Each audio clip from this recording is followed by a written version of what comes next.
ఊర్ల పొంటి మనుషులు బర్లను గొర్రెలను ఆవులను మేకలను సాదుకుంటారు. ఇంతమంది ఇంటికి కావాలుంటాయని కుక్కల్ని సాదుకుంటారు. ఊళ్ళో 100 కుటుంబాలుంటే 50 కుటుంబాలకు మీదనే జీవాలను పెంచుకుంటారు. కానీ కోతులు అట్లా కాదు, ఎవ్వళ్ళు సాదరు, ఎవ్వళ్ళు రమ్మని పిలుచుకోరు, వాటంతట అయ్యే వస్తాయి. ఒక్కసారి మంద దిగిందంటే మనుషులకు సుక్కలే మల. ఏహే ఎక్కడిది కోతుల మందతోని కన్నమ్మ కష్టాలు సీతమ్మ శరలు ఖమ్మం జిల్లా పబ్లిక్ కు ఏ ఊళ్ళో చూసినా మందకు మంద, ఇండ్లకు జొరబోడు కనపడ్డది ఎత్తుకపోవుడు. అగదూడోలి అటు చెట్ల మీద ఇటు ఇండ్ల మీద, ఈడ గోడల మీద ఆడ రోడ్ల మీద, ఆ గోడ మీదికెంచి ఈ గోడ మీదికి, ఈ గోడ మీదికెంచి ఆ గోడ మీదికి దుంకుడే దుంకుడు. ఈ కోతులు చేయంగా బాడెంట పోవాలన్నా భయమే మరి పబ్లిక్ కు. అవు మరి 6 నెలల్లో ఒక ఖమ్మం జిల్లాలో ఏం తక్కువ 3000 మందికి మీదనే దవాఖాన్ల పాలు చేసినాయంటే చిన్న ముచ్చట్న. కొట్టాలల్లా కట్టేసిన పశువుల్ని కూడా ఇడవట్లేదంటే చూడోలి. ఇక ఇటు చూడోలి రైతులు పండించిన పంటను ఎట్టాగం చేస్తున్నాయో.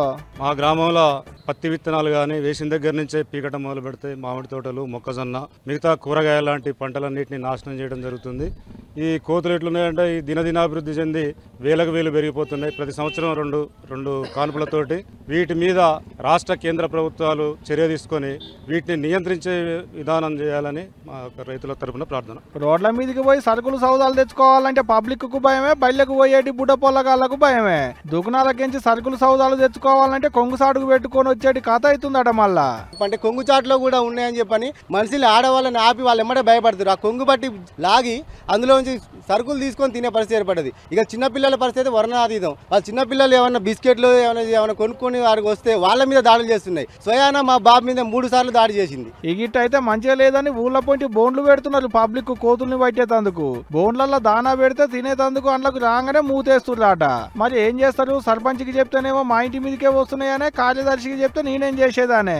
అందుకనే ఈ అన్న ఏకంగా రాష్ట్రపతికే ఉత్తరం రాసిండట కోతులకేంచి కాపాడాలని. ఈ కోతుల ఉత్పత్తి మనుషుల కన్నా జంతువుల కన్నా విపరీతంగా అవుతుందనే ఆలోచనతో 2013లో నేను రాష్ట్రపతికి లెటర్ రాశాను. నాకు రిటర్న్ రాశారు. ప్రణబ్ ముఖర్జీ రాష్ట్ర గవర్నమెంట్కు, జిల్లా గవర్నమెంట్కు కూడా అందరు అధికారులకు యాక్షన్ తీసుకోమని చెప్పారు. కానీ ఆ రోజు మొక్కుబడి కార్యక్రమాలు అయినాయి. ఈనాడు చూస్తే ఆ రోజు 200 కోతులు ఉన్న పరిస్థితి చూస్తే ఈ రోజు 1500 కోతులు అయినాయి. మరి చూడాలకి కోతులతోని ఖమ్మం పబ్లిక్ కు ఎప్పుడు తిప్పల బాతుందో గానీ కోతులు చేయంగా పబ్లిక్ కు సుచ్చు పడుతుంది అనుకో రాదు.